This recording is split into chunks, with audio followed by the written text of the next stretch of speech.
Filipenses capítulo 3, verso de número 13 e 14. Diz Paulo: irmãos, quanto a mim, não julgo que o haja alcançado. Paulo está falando aqui de uma estatura de varão perfeito, de um homem perfeito. Ele diz: eu não sou esse homem perfeito. Eu não creio que eu tenha alcançado essa estatura. Mas ele continua dizendo: mas uma coisa eu faço. Eu, como homem imperfeito, com falhas, uma coisa eu escolhi, é que, esquecendo-me, qual a decisão dele?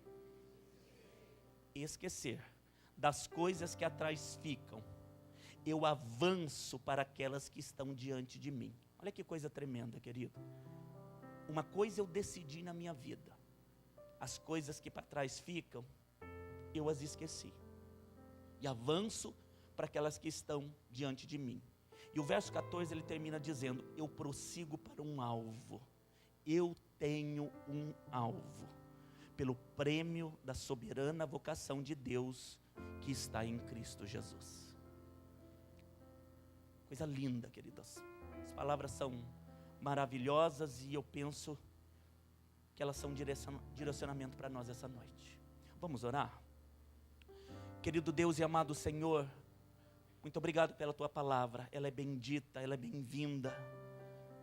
Por isso, Rei da Glória, com Teu infinito amor, e um Deus paciente que não desiste de cada um de nós, Pai, que o Senhor possa trazer esse desejo, mais do que uma vontade, algo que arde dentro desse homem, dessa mulher, de ter Jesus Cristo, Senhor, como alvo, Sião como morada eterna. E tudo que eu tiver que fazer nessa terra para ser aprovado é o que eu estou disposto a fazer. Agradar o Teu coração, ainda que desagrade a homens. Fazer a Tua vontade, ainda que eu tenha que dizer não para a minha própria vontade. Faça isso, Deus eterno, e que possamos juntos, como igreja, ir para o alvo. Todo que crê, diga amém e graças a Deus. Preste atenção, meu querido irmão, por alguns minutos. Em 14 anos de comunidade Filadélfia, e olhando aqui hoje para você, como eu fiz pela manhã, a igreja estava repleta. Eu disse aos meus irmãos, e eu vou dizer a você, querido, que eu posso olhar aqui e ver realidades diferentes, vidas diferentes. Umas que vieram de berço cristão, e que privilégio nascer numa família, numa casa onde os pais são cristãos, e puderam, desde pequeninos, serem ensinados no caminho que devem andar. Alguns estão aqui, que estão conosco desde os primeiros momentos da comunidade Filadélfia em Jaguariúna. Vidas que daquelas 14, a grande maioria está aqui hoje. Continuam conosco. E eu disse nos testemunhos a respeito do ministério, que eram o pastor e as 13 mulheres que estavam ali na comunidade de Filadélfia, porque nós não tínhamos homens, e a grande maioria delas estão aqui conosco, mulheres benditas.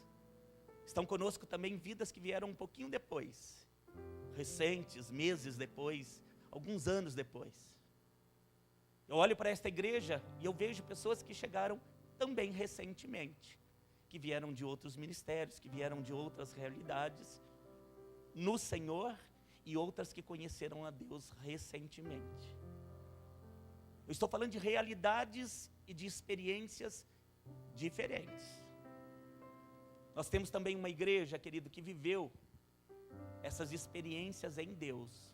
Alguns foram curados de enfermidades que a medicina não poderia curar. Nos 14 anos, foram muitos os tumores que foram arrancados. Foram muitos. Pessoas que rasgaram o laudo. Eu estou falando, claro, de uma maneira simbólica, mas que disseram não para a morte, porque Jesus tinha vida. Muitas foram as famílias que tiveram um milagre no casamento. O milagre, pastor, não foi na área da saúde, mas foi no casamento. Minha vida foi restaurada, meu casamento foi restaurado. As experiências são diferentes. Alguns, querido, tiveram uma mudança renovadora e transformadora através de ministério. Se aproximaram do Senhor e o ministério hoje faz parte da vida deles. Enfim, eu estou olhando para uma igreja que viveram experiências diferentes, que conheceram Jesus em momentos diferentes, mas que hoje, essa noite, todos nós estamos no mesmo lugar. Todos nós chegamos no mesmo lugar. E eu quero dizer a você, querido, que aquilo que você experimentou, aquilo que você viveu, aquilo que você aprendeu, aquilo que o Espírito de Deus trouxe como porção, serviu para trazer até aqui. O que você vai viver, querido, vai requerer mais de mim e mais de você. Eu vou dizer novamente, tudo aquilo que você aprendeu, tudo aquilo que você viveu, serviu e foi maravilhoso. Nós não estamos apagando nenhum dos marcos, pelo contrário, nós estamos realmente dizendo, Deus, como o Senhor foi maravilhoso na minha vida. Mas esse Deus tem mais para você, querido. Tudo serviu para te trazer nesse momento. Quando eu li essa mensagem, o Espírito Santo me falou. Foi em voz audível. Ele me mostrou primeiramente que nós estávamos num lugar. E eu perguntei, que lugar é esse? E ele me disse, no pé de um monte. Todos nós, nessa noite, por um momento, pense nisso, estamos no pé de um monte. E quando eu perguntei que lugar era aquele, ele me apontou e ele fez um gesto me mostrando o cume do monte. E ele disse, lá é a casa do rei. Lá é a casa do rei. É a Sião que a palavra de Deus diz. É claro, querido, que ele disse dessa forma e me mostrou dessa forma para que eu pudesse entender. Que eu estava no pé de um monte, mas o que ele deseja para a minha vida e deseja para a vida dessa igreja é um encontro no monte. O rei está fazendo um convite essa noite. Suba para a minha presença. Querido, eu vou dizer novamente, o rei está fazendo um convite para a comunidade de Filadélfia, para a igreja que está aqui, para você que está aqui essa noite, para você que está pela internet, ainda que você diga, querido, que você não pertence a esse ministério, você veio essa noite para ouvir um convite do rei. Suba na minha presença. Diga para o teu irmão, querido, aquele que está do teu lado direito e do teu lado esquerdo, o rei está te fazendo um convite. O rei está te fazendo um convite. Aleluia. Eu entendi claramente o que ele queria de nós. Aquilo, querido, que a igreja tem ouvido em celebrações, em momentos de oração, e eu penso que em momentos particulares você com o Senhor. Ele quer a nossa presença. Ele quer se tornar íntimo desta igreja. Tudo que você fez, tudo que você recebeu, todo ensinamento adquirido, te trouxe até este lugar. O que Deus tem para nós agora, querido, é um convite. E o convite é, subam para a minha presença. Subam para a minha morada. Querido, isso é maravilhoso.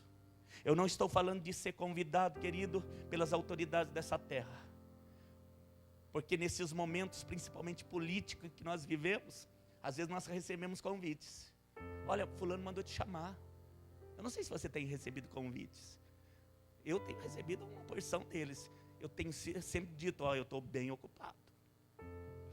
A verdade, querido, que alguns, quando recebem convite das autoridades da terra, elas ficam todas contentes e felizes.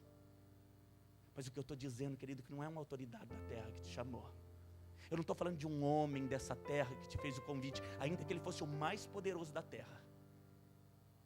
O Senhor está te fazendo um convite. O Rei está dizendo que Ele colocou o favor na tua vida. Entra, Esther, na minha presença.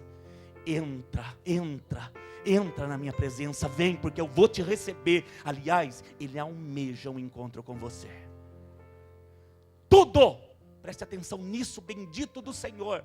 Eu não sei qual é a tua experiência com Deus, eu não sei há quantos anos você aceitou Jesus, mas tudo te trouxe até esse momento, o pé do monte. Mas o Senhor quer, querido, que verdadeiramente nós subamos o monte. Ele quer um encontro conosco. Amém? O convite essa noite é: esqueçam as coisas que para trás ficam. Pastor, mas eu não sou perfeito, como é que eu vou estar na presença dele? O Paulo disse: uma coisa eu faço, embora eu não seja alguém perfeito, as coisas que para trás ficam, eu as esqueci. Eu não sou mais aquele homem, mas eu sigo e eu prossigo, porque eu tenho um alvo. Ele tinha o quê? Um alvo, querido. Amado, faz toda a diferença saber para onde está caminhando. Faz toda a diferença, isso no teu trabalho, isso na tua vida pessoal, isso no teu ministério, e principalmente diante de Deus, o homem espiritual. Faz toda a diferença saber onde quer chegar. Você não é um perdido, querido, você tem um alvo. Em nome de Jesus, eu estou dizendo de novo para você: você não é um perdido mais. Os teus olhos se abriram, os teus ouvidos não estão tapados. Você tem um alvo, querido. Jesus Cristo é o nosso alvo, Sião é o nosso alvo, Jerusalém celestial é o nosso alvo. Minha casa não é essa terra, mas eu vou morar no céu e eu vou morar com Ele. Você está falando de quê? Estou falando de uma coisa real, palpável, visível e certa dentro de mim. Eu vou morar com o Senhor. É o que isso, pastor? Meu alvo, aquilo que eu respiro. Mas e as coisas aqui vão passar? Querido, isso é certo, as coisas aqui vão passar. É por isso, querido, que não convém ficar perdendo coisas com as coisas desse mundo. Você está falando de eu não fazer plano aqui? Não, você pode até fazer, mas teu alvo tem que ser o monte. Teu alvo tem que ser um monte, querido. Diga para o teu irmão: teu alvo tem que ser um monte, querido.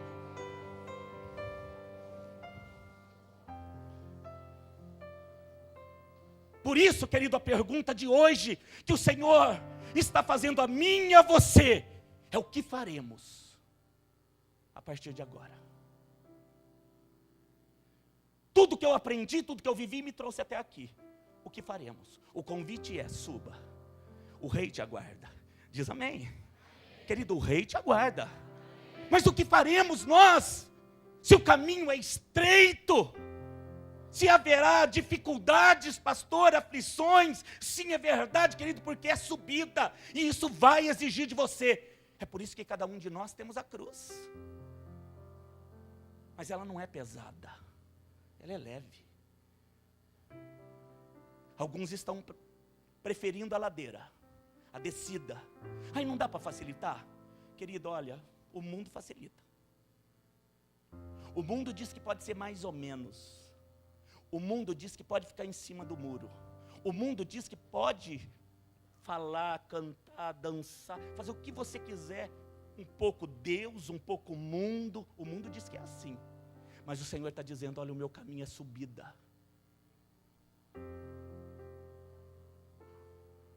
O meu caminho é subida.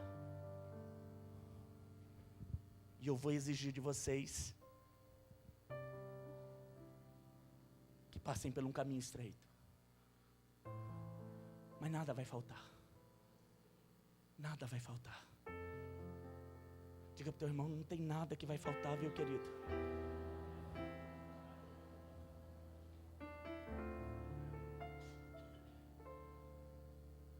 O que faremos? Fingiremos que estamos subindo?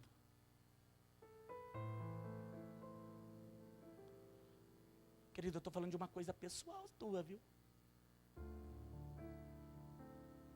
Fingiremos que estamos subindo? Ou aceitaremos de fato o caminho que Ele tem para nós? Subiremos um pouco e desceremos mais ainda?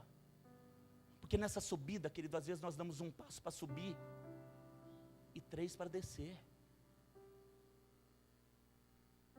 As pessoas estão dizendo: eu sou de Deus, eu tenho sacerdócio, eu sou essa nação santa, eu sou esse povo adquirido. Mas, querido, na hora do convite de subir, por o caminho ser uma subida, eles preferem o mundo. E ao invés de eu subir, eu desço. convite de Satanás para Jesus foi: eu tenho pão, é só você dar uma ordem e transforma essa pedra em pão, porque eu sei, você está com fome. Naquele caminho do Cristo, aquela subida trouxe fome, e Satanás disse: desça, porque eu tenho pão. Desça, porque eu resolvo tua situação financeira. Desça, porque eu tenho algo para negociar com você. Mas Paulo diz: eu não sou perfeito, eu tenho falhas, Deus está moldando a minha vida ainda, mas eu escolhi subir, e eu tenho um alvo. Eu não vou fazer negócios com o mundo, eu não vou fazer negócios com o diabo, eu não vou aceitar o alívio da descida. Eu tenho um alvo.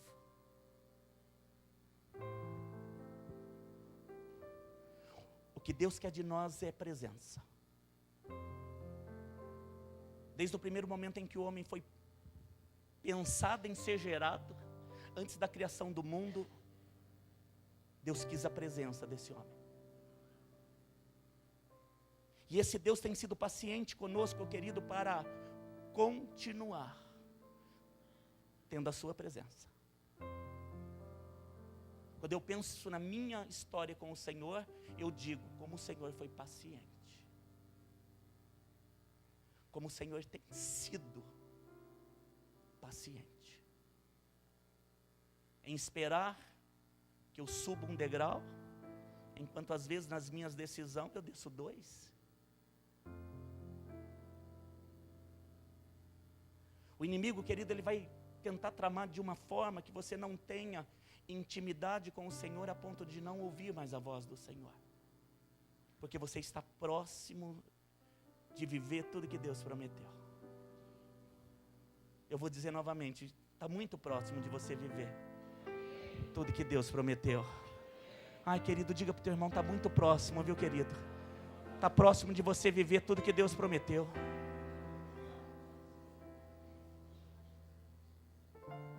Mas é nesse momento de decisão que você vai precisar se tornar íntimo dele. O povo de Israel, eles estavam próximos de Canaã. A Bíblia diz que os israelitas, os estudiosos chegam a dizer que de caminhada, quando eles chegaram pela primeira vez à margem do Jordão, a Bíblia diz que eles estavam alguns dias de caminhada daquilo que era a terra prometida, daquilo que Deus tinha para o coração e como promessa para eles. Mas ao invés de entrar e possuir aquilo que tinham, a Bíblia diz que eles retrocederam, e eu penso que você conhece a história, porque eles se sentiram incapazes de possuir o que Deus estava trazendo. A Bíblia diz que eles se sentiram como gafanhotos. Por que eles se sentiram assim, pastor? Porque eles tinham neles um Deus distante. Embora Deus se manifestasse com graça, com bondade, com revelação, com provisão todos os dias, aquele povo estava distante de Deus. E eles fizeram essa escolha. Abra a palavra de Deus em Êxodo, no capítulo 20, e eu vou provar que isso é verdade. E você vai entender porque esse Deus te quer próximo. Êxodo capítulo 20. Aleluia. Êxodo capítulo 20.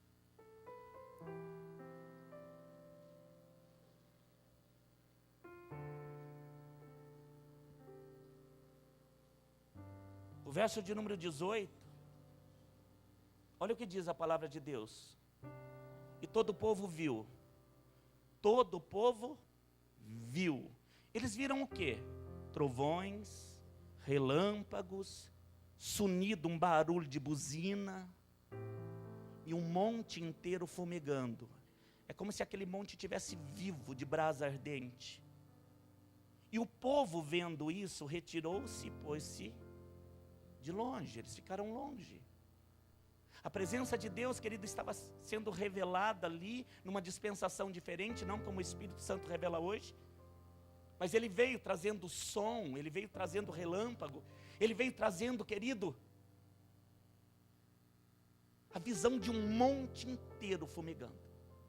E a Bíblia diz que o povo teve medo. O primeiro sentimento deles, ao ver o Senhor se revelando, foi medo. Eles disseram então, verso 19, a Moisés: fala tu conosco e ouviremos, e não fale Deus conosco, para que não morramos. Eles sentiram medo e eles colocaram um homem entre eles e Deus. Disse Moisés ao povo: não temais. Deus veio para provar-vos e para que o seu temor esteja diante de vós, para que não pequeis. Olha o que ele está dizendo, ele veio se revelando dessa forma, para que vocês vejam que ele é grande, que ele é maravilhoso, que ele é poderoso, e que vocês temam esse Deus, e não pequem, e não escolham as coisas do mundo, que vocês não se vendam às paixões da carne. Esse Deus é poderoso para cuidar de você, é por isso que ele se revela assim, diz Moisés. Mas o povo estava em pé, e continuavam de longe. Moisés, porém, se chegou à escuridade onde Deus estava. Preste atenção, querido, esse povo que daqui a pouco vai estar à porta de Canaã, a Bíblia diz que ele não quis se aproximar de Deus. Ele não quis intimidade. Esse povo preferiu ficar distante e colocar um homem entre Deus e eles.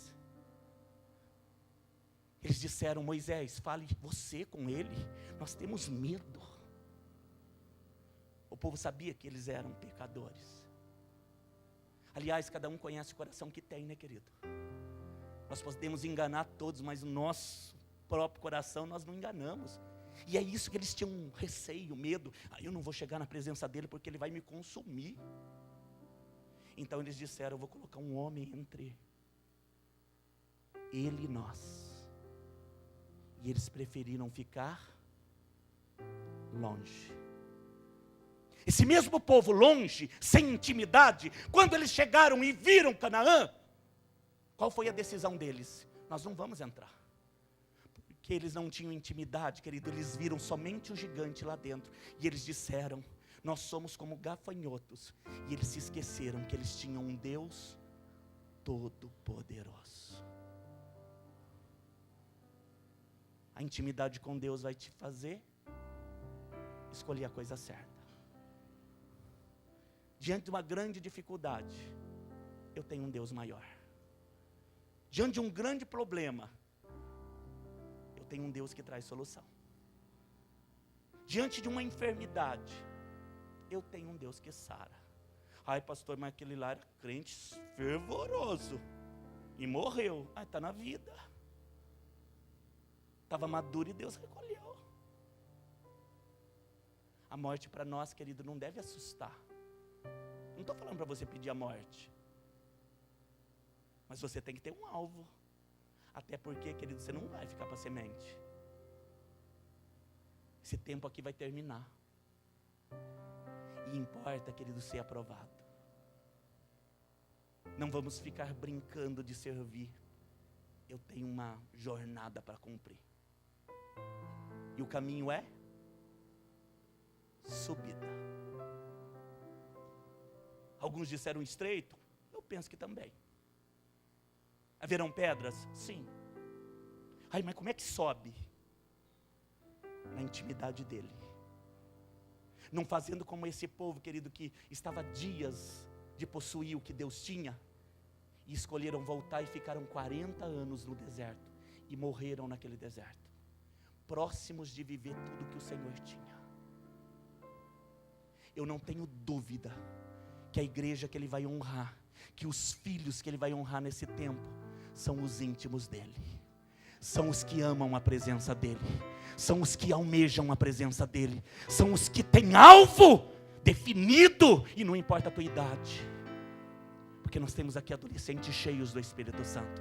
Nós temos aqui jovens cheios do Espírito Santo. Nós temos mulheres cheias do Espírito Santo. Nós temos homens cheios do Espírito Santo. Nós temos uma mirim, crianças crescendo, cheias do Espírito Santo. Elas não vão trocar Deus por nada. Diz amém. Não vão trocar Deus por nada, querido. Não vão trocar Deus por nada.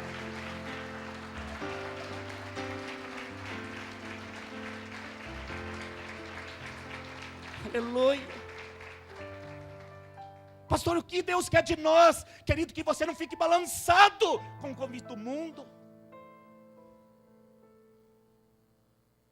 Que a sua carne não fique tão excitada com as coisas desse mundo. Paulo está dizendo, eu não sou perfeito, mas eu sei o que eu tenho para a minha vida. O alvo é Cristo, minha vida é Cristo. E eu vou caminhar em direção a Cristo. Não vou me desviar por nada. Embora eu não seja perfeito. Porque alguém pudesse pensar, mas ele fala assim, porque ele é perfeito, ele é Paulo. Ele mesmo diz, perfeito eu não sou, mas tenho alvo. Decidi. Não tem saudade nenhuma da velha criatura. Ah, mas não quer viver um pouquinho lá daquilo lá? Querido, não tem prazer mais. E o convite, mas você fez um esforço para não querer mais? Não, querido, não entra, não desce, é amargo.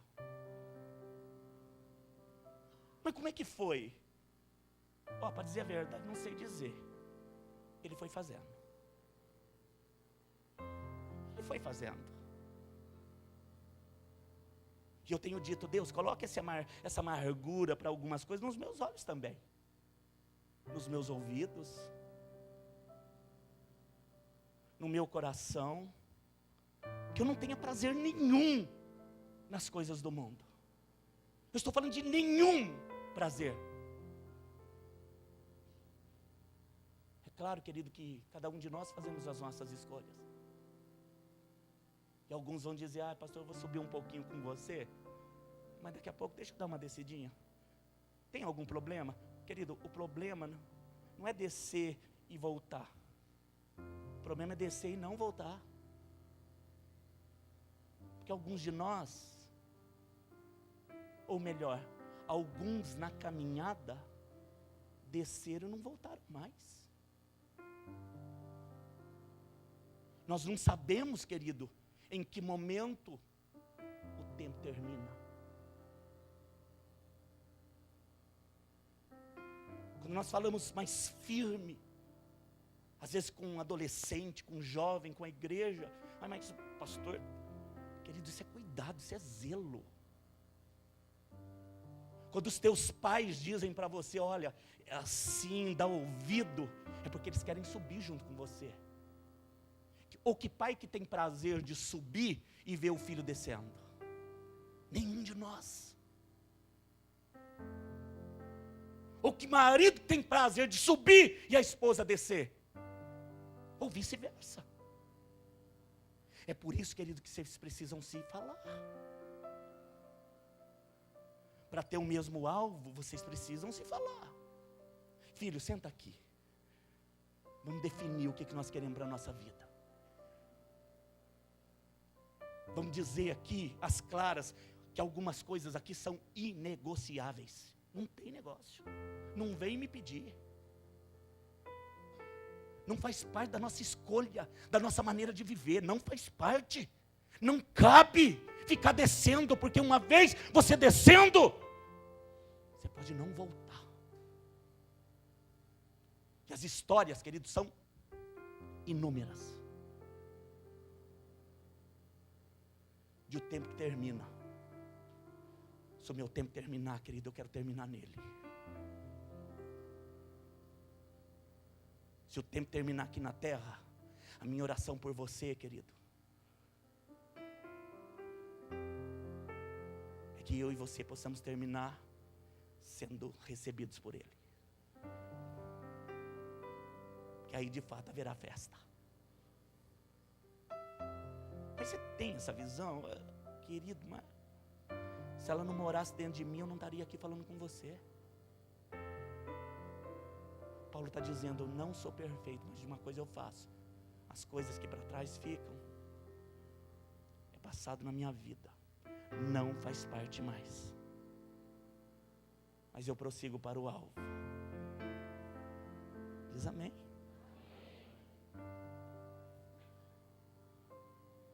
Estou caminhando em direção ao alvo. Mas e o passado? Esqueci. Mas não tem nenhum desejo, nenhum.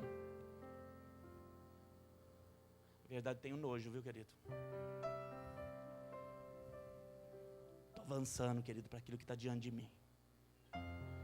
Aliás, eu quero profetizar na tua vida, em nome de Jesus. Você vai avançar para aquilo que está diante de você. Querido, chega de voltar, você vai avançar, em nome de Jesus. Eu estou declarando jovens, adolescentes, igreja, crianças, homens e mulheres, avançando para aquilo que Deus tem, para aquilo que está diante de vocês, sem prazer nenhum de voltar a curtir o que curtia antes. Ó, falei a sua linguagem.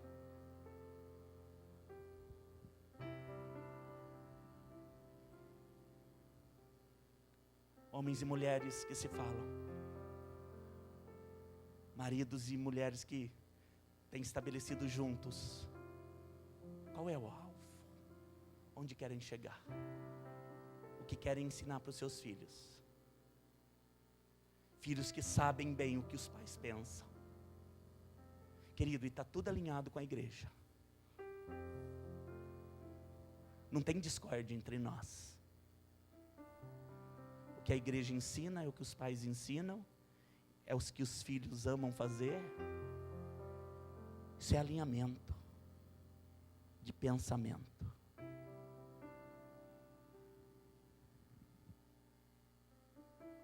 Eu disse de uma geração, querido, que está aí, ó, sendo bombardeada. E os pais precisam prestar atenção.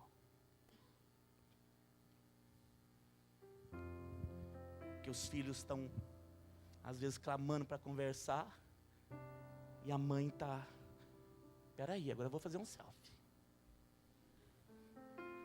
Pera, não enche, estou aqui caprichando no selfie. A toalhinha.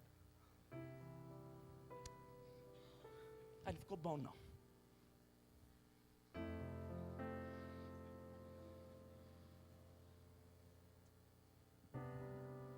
Aí você é contra selfie também, pastor? Eu caretice. Não, não sou não, querido. Mas eu sou a favor de você dar atenção. Porque passar o dia, querido, nessa coisinha.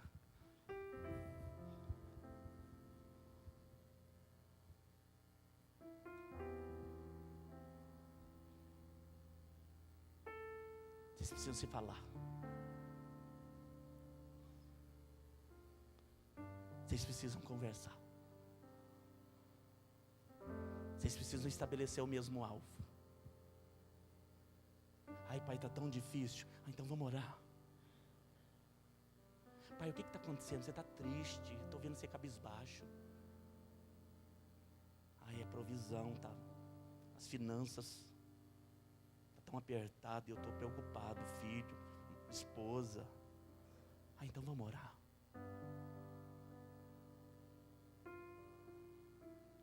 Deixa eu ser bênção na sua vida.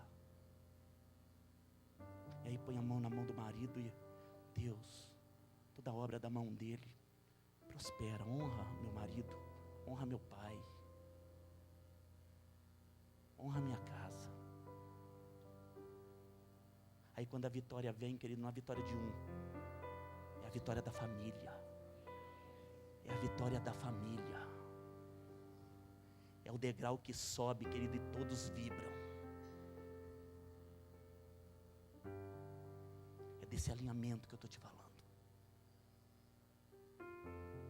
É de parar, querido, desses conflitos e dizer, nossa, você é careta, você é antigo, você não é da minha época.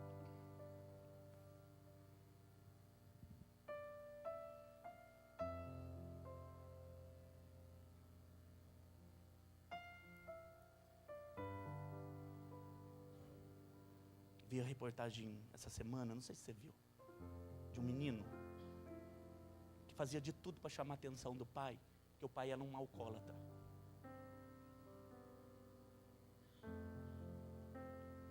Ele passou a adolescência toda tentando chamar atenção. E a maneira que ele encontrou de chamar atenção foi colocar tatuagem e piercing em toda a parte do corpo.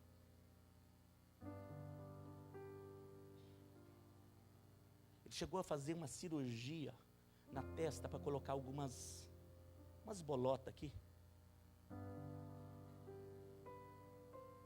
E ele fez de tudo para chamar atenção. E o pai não deixava a bebida. Como o pai não dava atenção, na atenção que o filho queria, eles não se falavam.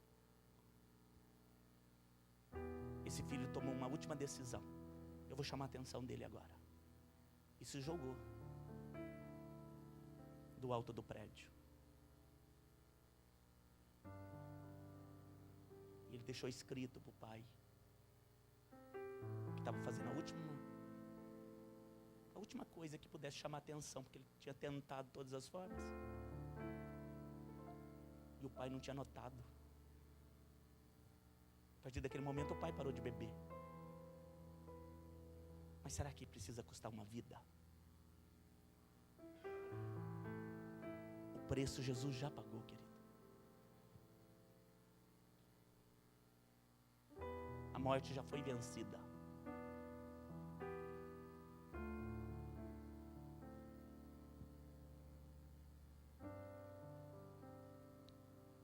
Estabeleça um alvo para a tua vida.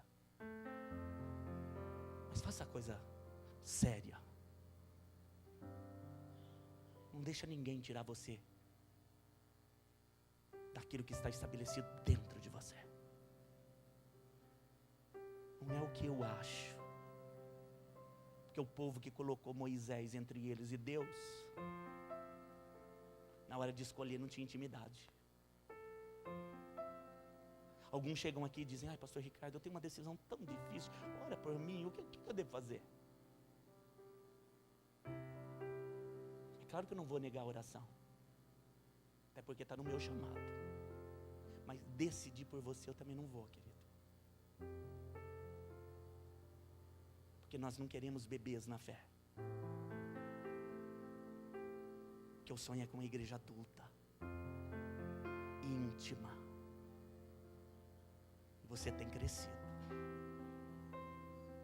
Uma igreja que ama a Deus de verdade e que sabe quando o rei fala, e a decisão, querido, tem que ser ele falando. Amém, meus irmãos? Suba para o monte, para não errar. Seja íntimo dele.